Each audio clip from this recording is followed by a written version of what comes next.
Thank you. Please be seated. Good morning. We're here for oral argument in case number 1, CACV 19-0618, Jody Lee Meister versus Lucas Meister. Counsel, we just remind you to please identify yourselves and your clients at the beginning of arguments. We are recording by video and audio. Each of you will have 20 minutes in which to argue. Appellant's counsel, if you'll watch the clock and retain as much time as you'd like for rebuttal.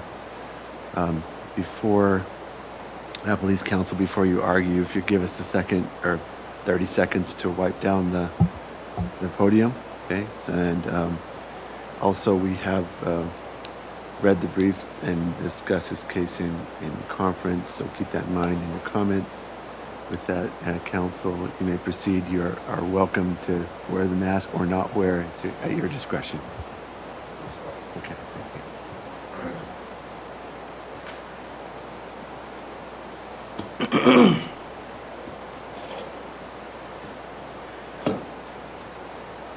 Good morning, and may it please the court. My name is Maxwell Mahoney, and I represent the appellant, Mr. Lucas Meister. I'd like to, if possible, Your Honors, and I will keep track of my clock, like you said, to reserve about 3 minutes for rebuttal, if possible. Your Honor, we're here this morning to request that this court reverse the trial court's ruling regarding the valuation and award of professional blasting services, or PBS, which was the community's largest asset, because the trial court ignored evidence that the termination of the blasting agreement was knowable as of the valuation date, the March 31st, 2017 valuation date, and the court inappropriately factored in a waste analysis into its selection of a valuation date. To support that position, I'd like to talk about three things, if possible, this morning. The first being that the termination of the blasting agreement was knowable as of the valuation date. That the trial court adopted Mr. Kotzen's valuation analysis despite making findings showing that the underlying assumptions of his analysis were false. And finally, that the court factored in this waste analysis inappropriately. So I'd like to start with the known or knowable issue. Both experts discussed that an evaluation expert can only take into account the information that is known or knowable as the date of valuation, which is understandable and we agree. I mean, maybe you've hit on a real important point here, and that is the definition of the term valuation date. Sure. Is the valuation date really a date on which value is fixed, or is it more a notion that we're going to deliberately ignore evidence falling outside a certain time frame? And that's kind of what I'm trying to hit on here, is that to my understanding, at least in the record, it seemed as though everybody treated the valuation date as a date, and nothing after that can be factored into the analysis. Despite, any kind of sea change in the company, like the court made findings that in the immediate, the character of PBS's business changed for the worse. Its financial trajectories went opposite, went down. And the reasons for that can be debated. Sure. You're not suggesting that Mr. Hughes treated everything as of I thought you said that everyone treated that as the date and nothing else could be considered. No, and I'll clarify the factual issue there. So Linton Kotzen was Mother's valuation expert. Understood. His valuation date was March 31st, 2017. Mr. Mark Hughes was Father's valuation expert. His valuation date was December 31st, 2017. Okay. Now the difference was Mr. Kotzen's valuation date, the reasoning that he picked March 31st, 2017, the way he justified it was that is the quarter end nearest the date of service.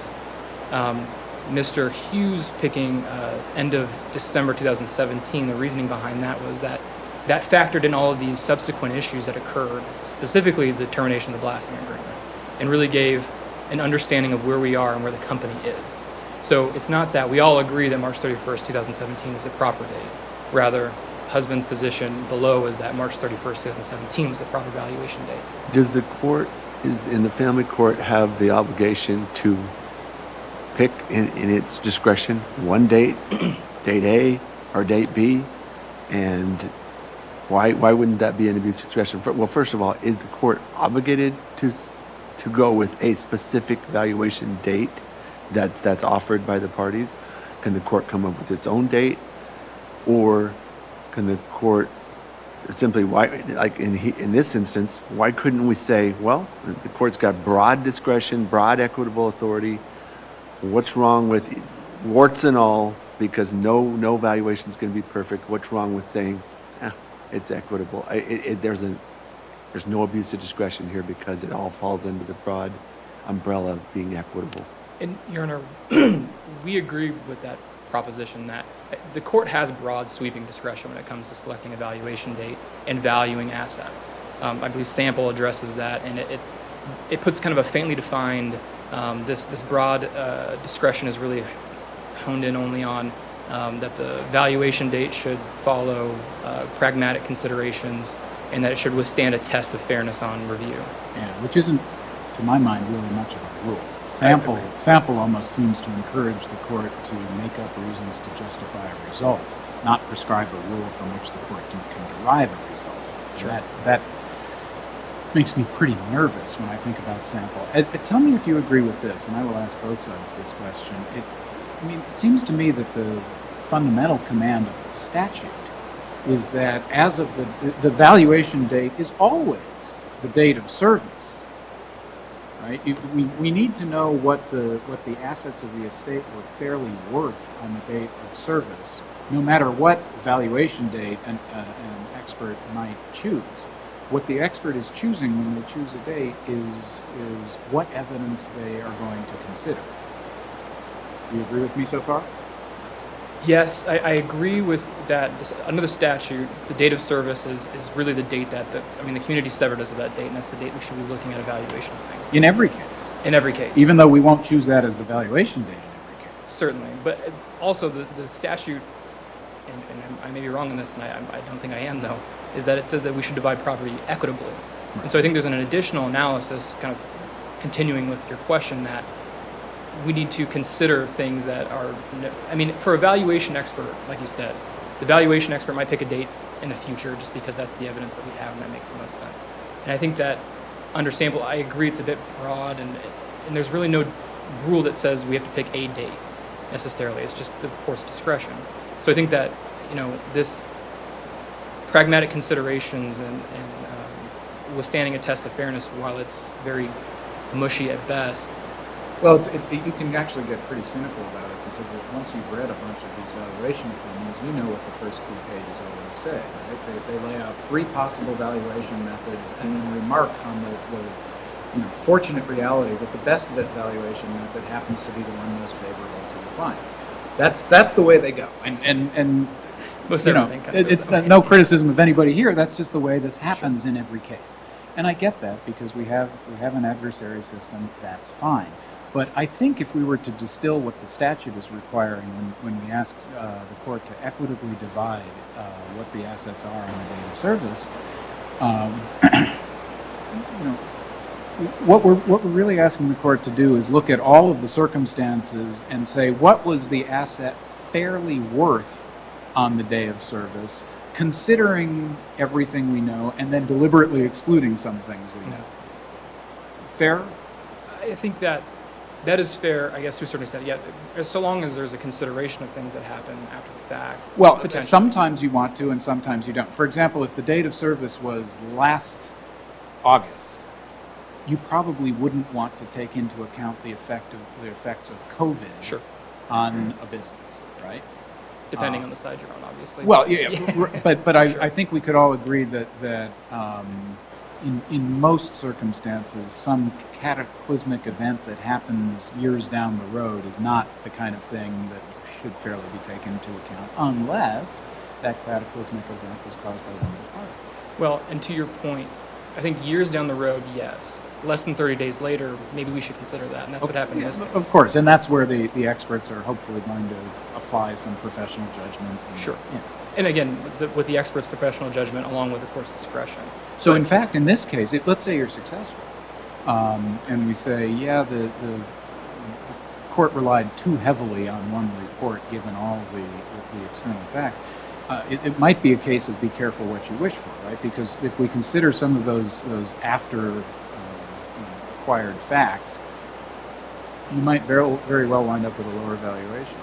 But on the other hand, if the conclusion is that the business was deliberately mismanaged to devalue it, you might wind up saying, if this had run the normal course and there had been no business shenanigans, let's say, the business would be worth $8 million today.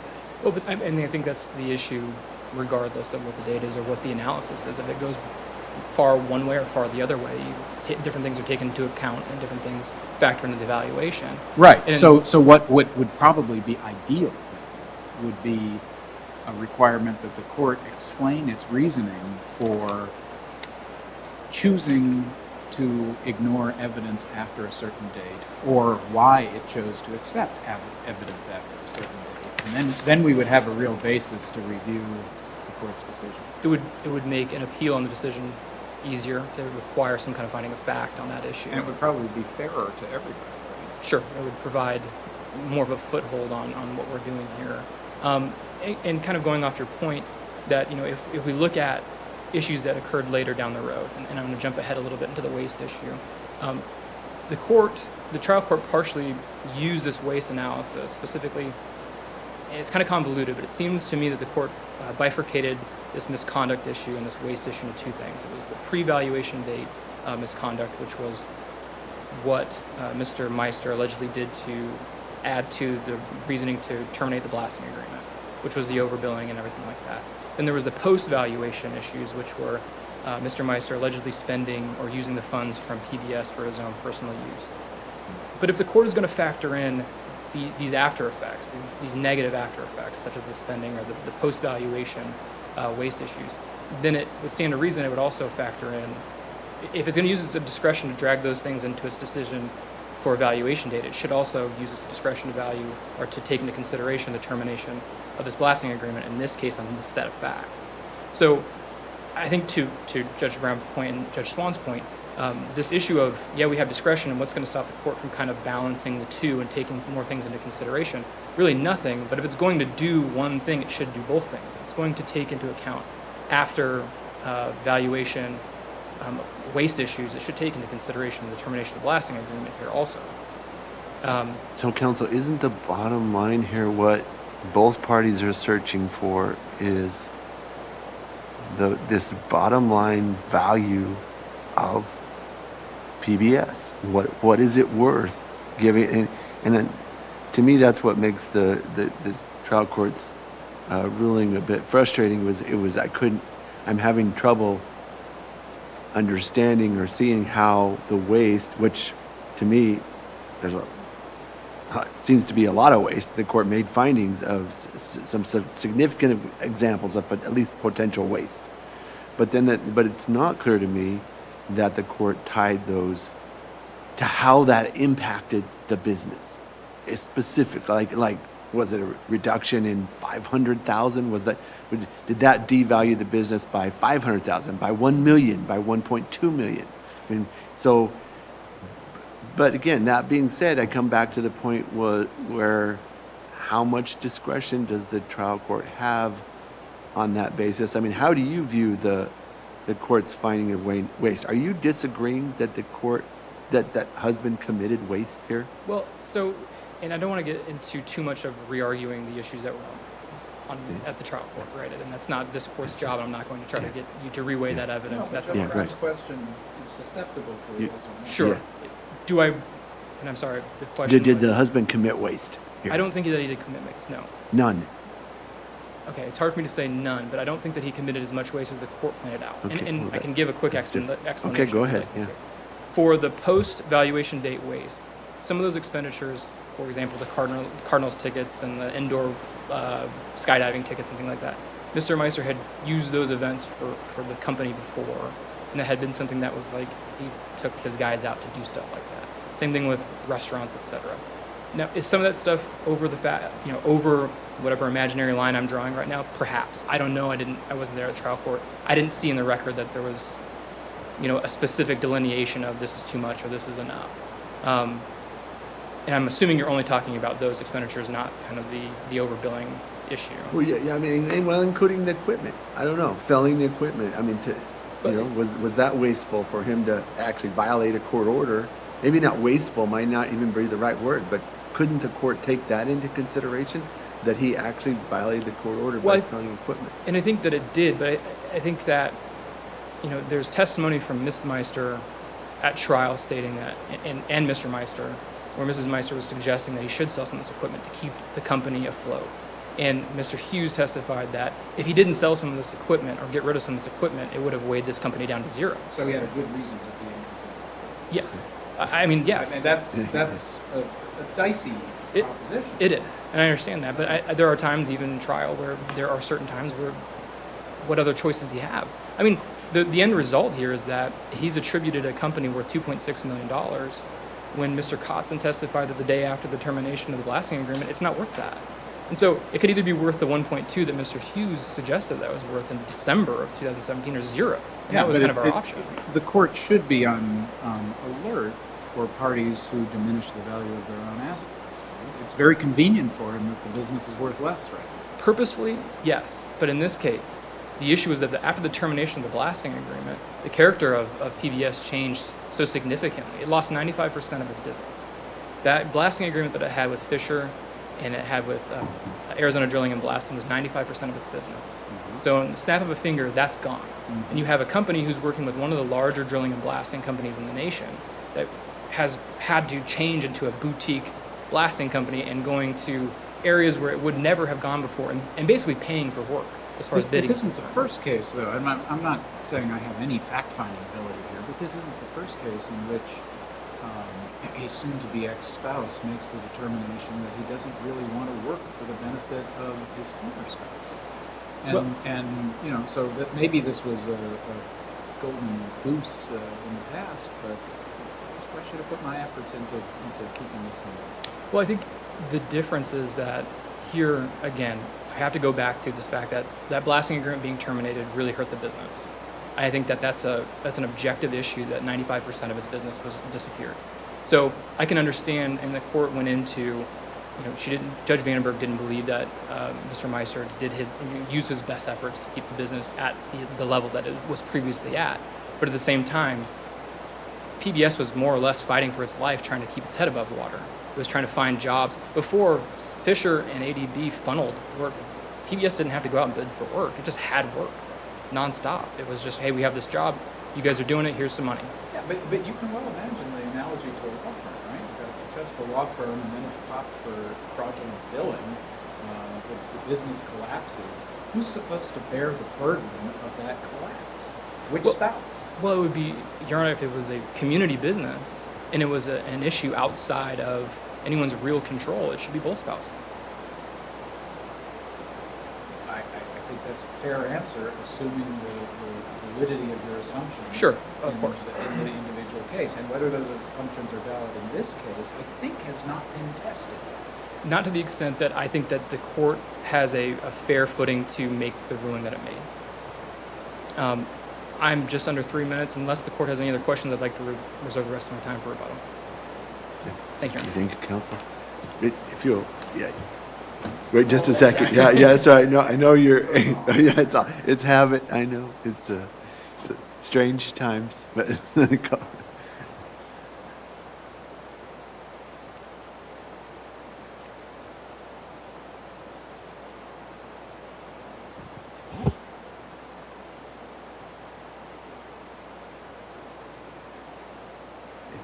You're good to go. Yes.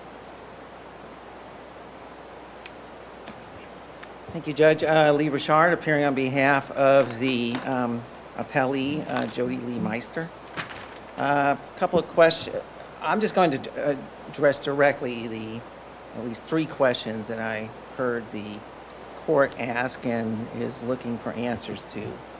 So question number 1 was, what is being valued, as Judge Swan asked? And he's correct that the thing that is being valued from the court, from a dissolution practice, is that the assets the parties have as of the date of the service. That's what you draw your circle around. That's the assets. Those are things that need to be valued and looked at and divided.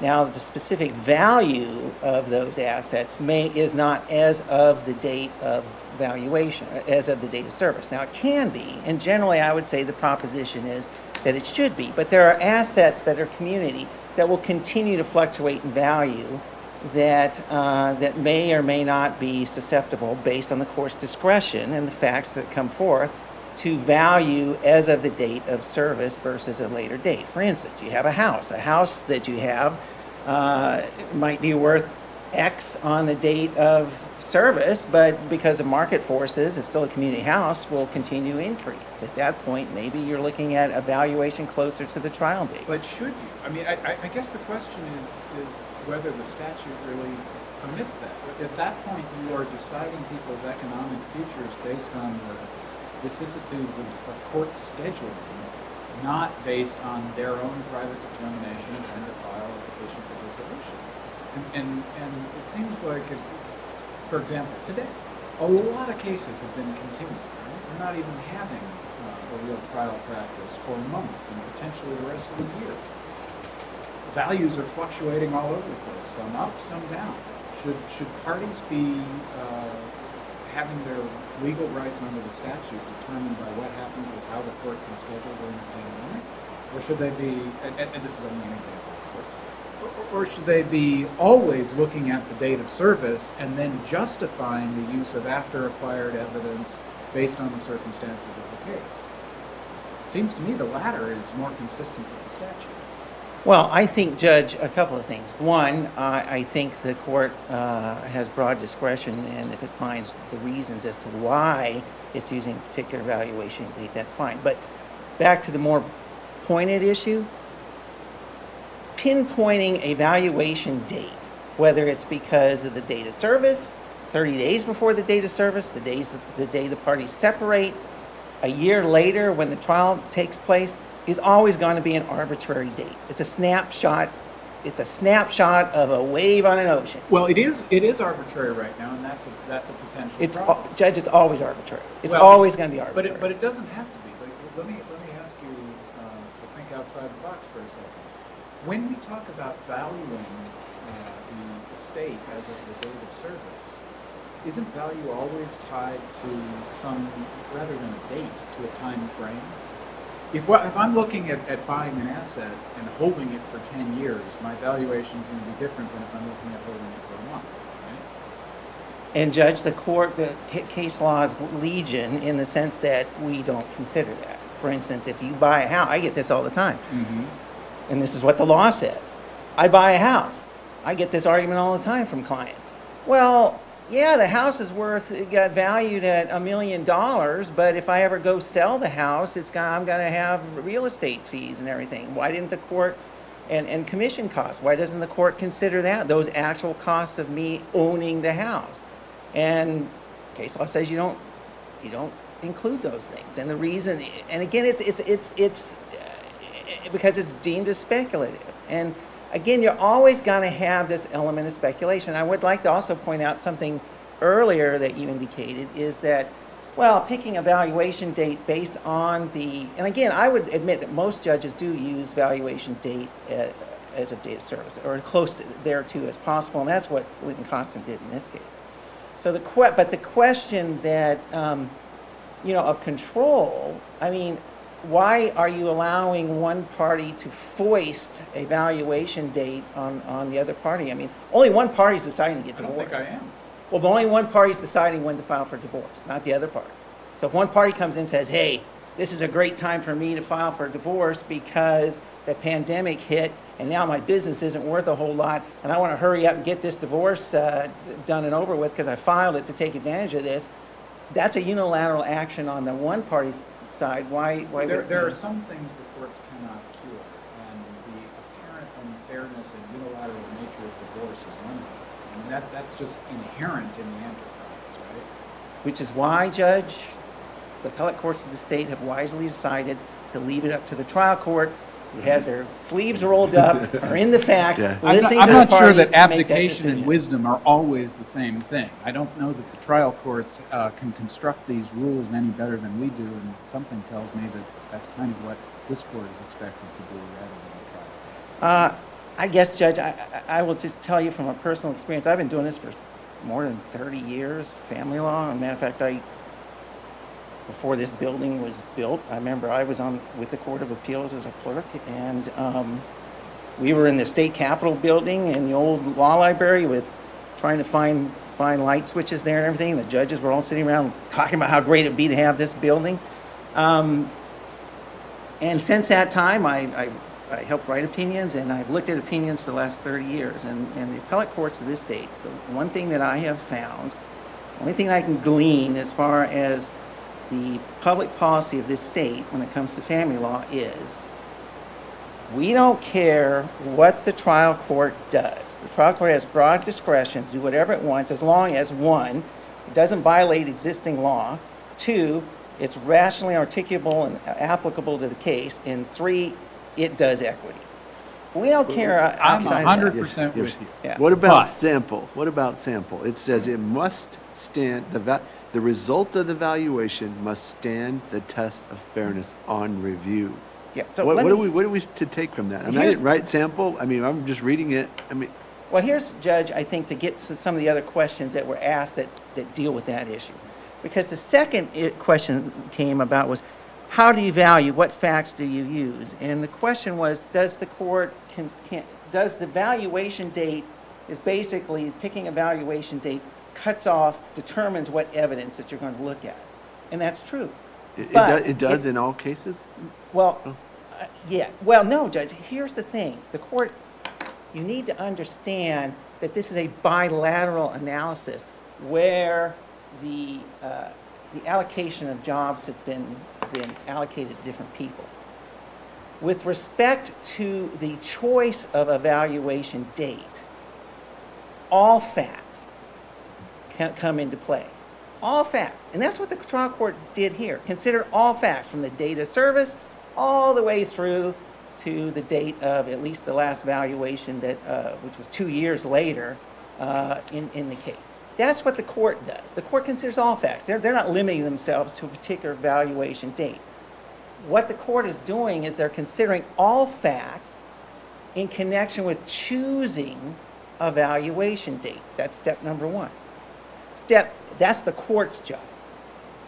The second analysis is once a valuation date is set, that then limits the facts, because in coming up with a specific valuation at that point, the standard valuation practice, which both Mr. Kotzen and Mr. Hughes testified to, says that at that point, standard valuation practice says you pick a date, and we're locked into those facts as existing as of that date, known and knowable facts. And in here, it was clearly, they admit that it wasn't known, the determination wasn't known. At best, they're arguing that it was knowable, but the problem with their argument is they're coming in and saying, well, there's conflicting facts, but if they're conflicting facts, you go with, as long as the trial court had reasons to believe that there was facts to support its finding that it wasn't knowable, and we do. How do we know that? Because Mr. Fisher himself testified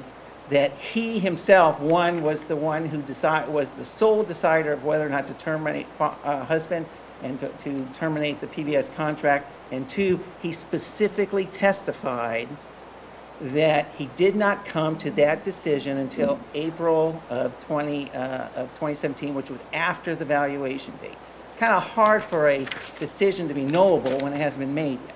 So clearly the fact that the court was correct in finding that it wasn't knowable. So again, what we're looking at is a bifurcated analysis. One, the judge will look at all facts in the case to determine what a proper valuation date is. Two, then picking a valuation date, which is the realm of the valuation, which is the realm of the experts, they will then be constrained by the facts existing as of that particular valuation date. I think you're describing reality, but I don't think you answered my question from quite a while back. Which was the anticipated holding time of an asset. I take it you would agree that if there's a liquid market for a certain asset, then the date of service is just the valuation date, and we don't really need to look further if it's liquid. Right. But when there is a lack of liquidity, and these hypothetical valuations, what question are we asking? Are we asking what somebody would pay on the date of service for that asset? Because if we are, we have to ask who that someone is. Is it somebody with long-term or short-term goals? And, well, Judge, it's going to be, as far as evaluation in that form, I mean, there's different ways things are valued. I mean, a house is valued, you get a real estate appraiser, you value it, and it's done that way, or you sell it, and the market determines what it is. Stock market's the same way. We get stuff all the time with dividing markets. Because those are liquid markets where you can readily find a buyer for an asset at a given price at any moment. With a blasting business, it's a little harder to say I could readily just sell this for $2 million today. You're hypothesizing as to what it might be worth to a willing buyer, and then the question is, what is that willing buyer's purpose? Is it to hold, or is it to sell, or is it to break up? I don't expect you to have an answer to those specific questions for every case. I'm just asking if the framework is a little bit more accurate, perhaps, than the one that you laid out. Judge, I don't think it is, and I think because, again, the courts are not valuation experts. They're looking at the factor of all facts in the case, determining what is a fair valuation date of the realm. The questions that you're asking are highly technical questions that fall into the realm of the valuation expert, which the court necessarily has to rely on. Not everybody can afford Mr. Kotz. Not every case has experts. I don't think it is the province of experts. I think the experts introduce evidence that the court can weigh, but ultimately all the questions I'm asking are precisely the province of the court. It is the court that must decide what's accurate. The experts pretty much disclaim any responsibility for doing so on the first page of the report. Well, Judge, I guess, and that falls into the third question that that needs to be addressed, which was asked, I think, by Judge Brown, which was, well, how here, and I think this kind of goes to what you're asking for, how was the court's, the waste claim tied into the court's valuation of PBS? And here's how it was done. And it shows through, when you thoroughly read a couple of times the order, here's how it did. The waste claim, and the judge specifically says the waste claim is embedded in its division of property. That's one of the specific findings the court made. But the court did not say it's embedded in its decision to select the valuation date. It did, and it did, Judge. Well, and that's how it's it tied says, in. I'm reading the list. It says, with respect to PBF and wife's claim for waste is granted and embedded to the distribution of property ordered herein. And if you go further up to the other findings, the court specifically goes through and says, here's my analysis. I have been presented with 3 different valuation dates by the experts.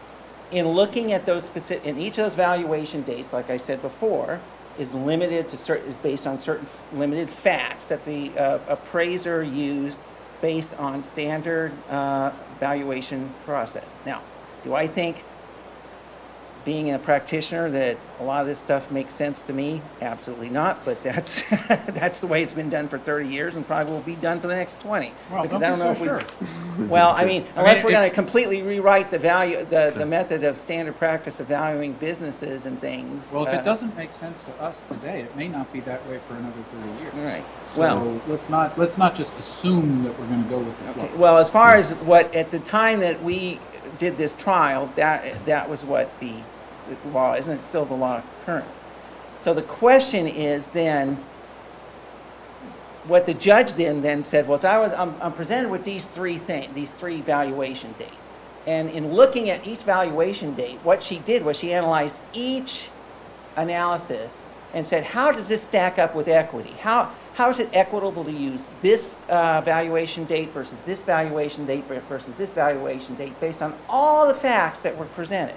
All the facts that husband presented here today and much more, the judge considered and looked at as to why. Well, is it fair not to not consider the termination of PBS? Is it fair to consider the termination of PBS? And what the court found was that, geez, for all the, and she specifically says, and if you look at findings of fact, I believe it's 46, 47, 48, 49, and 58, you will see that she specifically references and says, based on all the bad things that husband has done, I cannot say it's fair to use the valuation date of December 31, 2017, which is the first valuation date that Mr. Hughes picked, because of all these factors, because it builds into the fact and basically will punish wife for the bad conduct that husband did during the divorce process. I can't use, plus it was a fairly arbitrary date, December 31, they just pulled that out of the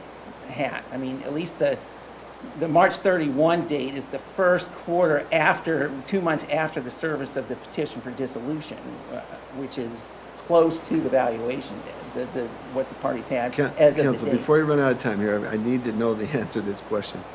Add up all of father's bad conduct, mathematically. Right. What is it? Are we talking $200,000 decrease in the value, 1.4 million? Is it? How do you get to the delta between Kotzkin and Hughes' report and say, oh, the waste, it was 1.4 million, because that's the difference between the December 31st. I see nothing, no analysis whatsoever in the record or in the findings that shows how a court could just say, oh, it's all embedded in there. You know, wait, I don't know if father committed $5 million worth of waste, or whether he committed 500,000, or whether it was 50,000. Well, Judge, From reading this order, and tell me where I'm wrong. I don't think it's necessary for the court to quantify. First of all, it's difficult to quantify because the husband refused to provide any records. There was no accounting of what he did with the money. He refused to do it. He refused to produce discovery. He refused to tell us what was going on. There was some baseline. There's figures in the report. Well, if you take the $1.4 million that he sold in direct violation of the court's orders and without wife's consent, and not accounting for what he did with it, if you count the reams and reams of hundreds of thousands of dollars that he used, he ran through the company for his own benefit. He supported a $3 million house, a lavish lifestyle on it. If you count the fact those that paid with business funds, the $3 million house he ran that everything he through the financed? business. Yeah, he ran everything through the business. The mortgage payments were paid. Is that in the record? That the mortgage payments were paid? Again, we don't know exactly what he was doing with his money. All we know is he had it, and that's basically a waste claim is, you're the last one to touch it. If you can't tell me what you did with it, it's your problem. It goes in your pocket. Did the court say, I'm decreasing the value of this business? I'm finding a decrease in value based upon misconduct, contempt of court, violating court orders. And failure to make the business grow. Where does it say that in the If you look through the findings, they all are embedded in the choice of the valuation date. The court said, I am going to pick this valuation date. So you're saying all these findings are implicit? I'm saying they're both explicit and implicit. If you go through Can you point to some of the explicit ones? I'll try, Judge. I got like a minute, but let me...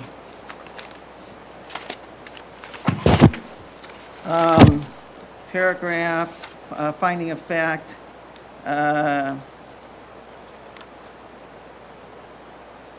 Just give us the most important one. What is the most significant way?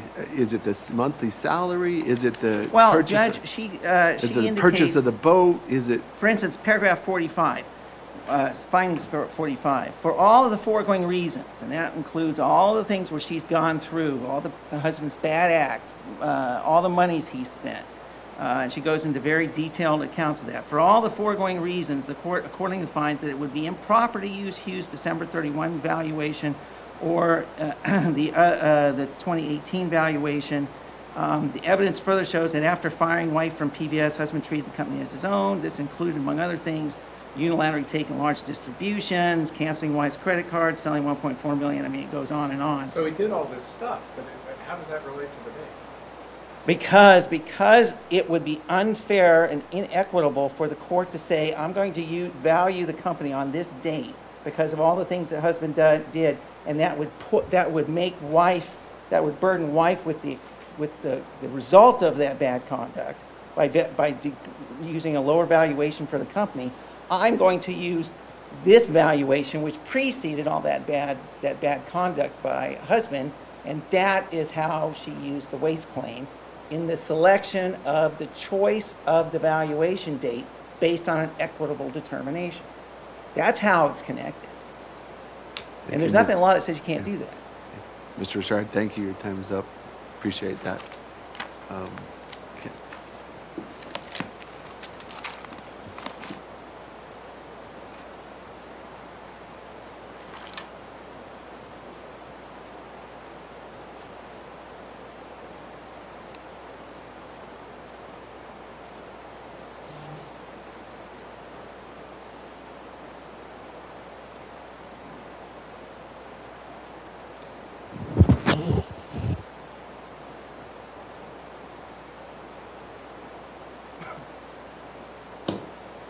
I just want to touch on immediately, Judge Brown, part of your frustration and kind of confusion with the waste issue is we're kind of in the same boat on that as far as how does the waste, these findings of waste factor into the actual selection of the date.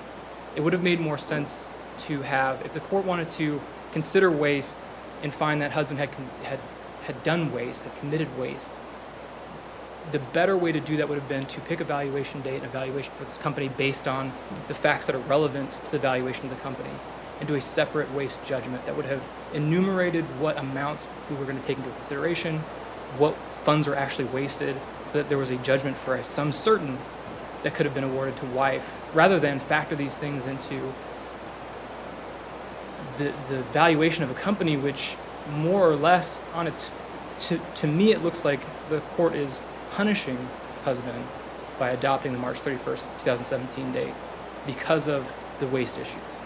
And it just seems it would have been cleaner and clearer to do a separate waste judgment and said these are the waste factors. If wife met the test on a Gutierrez, this is waste and here's what we're awarding wife.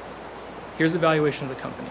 It gets, those two things get put into the equalization or they get put into the award of property, and the parties go on and they figure out how they're going to do that. I also want to address the council's discussion about valuation date being kind of an arbitrary date. If that's the case, then why are we not factoring in all the relevant information? For example, the termination of the blasting agreement, which was 95% of PBS's business, that happened less than 30 days after the valuation date. If we're going to factor these things in and it's arbitrary, why are we not taking into consideration the things that are going to directly affect the value of a company? And additionally, the end of year date that Mr. Hughes proposed takes all of this stuff into account, or it would allow the court to do so. It would be more equitable to look at if the court wanted to factor in these waste issues, either the pre-valuation or the post-valuation issues, taking into account an end of year date that has all the waste issues factored in, along with the blasting agreement, would have been the more perfect picture of what funds were available, what the business is worth, and who owes who what, rather than selecting an arbitrary date that didn't consider these issues. Also, the discussion on the trial court having this broad discretion, I think that the issue here is that it allows for an abuse of that discretion, as we are arguing that it did here, and we're asking that this court find that there was an abuse of discretion and reverse the trial court's valuation date and award of property and send it back down for remand to hear that issue. If there's no other questions, I'm out. Counsel, thank you both for your helpful arguments this morning. The court will take this matter under advisement and issue a decision in due course. We'll stand in recess for a minute to prepare the courtroom for the next argument.